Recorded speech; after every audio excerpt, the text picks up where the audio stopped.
Əziz və dəyərli izləyicilərim, gözəl analar, yaxın oturun.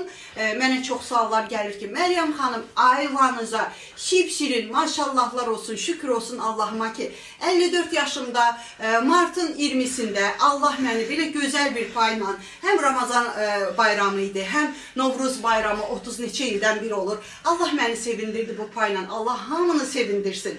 İndi isə sual gəlir ki, Məryəm xanım, nə verirsiniz kaşaya, uşağa?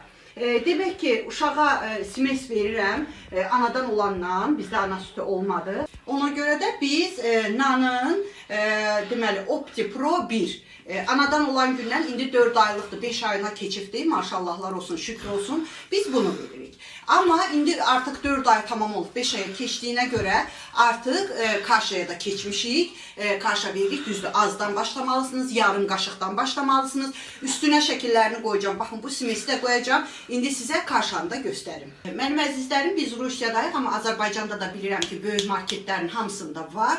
Fruto Nyanyanın Qreçnovaya kaşasıdır, üstündə yazılır necə hazırlanır, lap azdan başlayırsınız, yarım çay qaşığından başlayırsınız mənim əzizlərim, sonra get-gedə artıracaqsınız, biz artıq 3-4 qaşıq veririk, çünki yarım qaşıqdan başlamışıq. Çox dadlıdır, çox ləzzətlidir. Sizə bir məsləhətim, çalışdıqca onsuz da düyülü kaşalar 6 ayından başlanır. Düyünü örgətməyin, düyüyə örgəndisə, ağzı düyünün dadını, o dadını bildisə, bu şirinlər, bu şirinlər artıq belə qreçkanı yeməyəcəklər. Amma qreçka qanı üçün çox xeyirdir, bağırsağı, mədə bağırsağı üçün xeyirdir.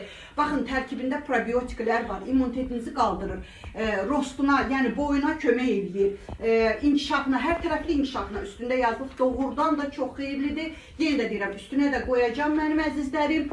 Allah cəmi nəvələri pənahında saxlasın, qorusun, islah mərhəmətli balalar, islah mərhəmətli nəvələr olsunlar. İnşallah sağ-salamat böyüsünlər, analı, atalı, nənəli, babalı. Mənim nəvəmdə, mənim şipşirim, aylamda içində. Mənim əzizlərim, şükürlərinizi bol-bol edin ki, şükürləriniz çoxalsın, şikayətlərinizi azaldın ki, şikayətləriniz azalsın. Sağ olun.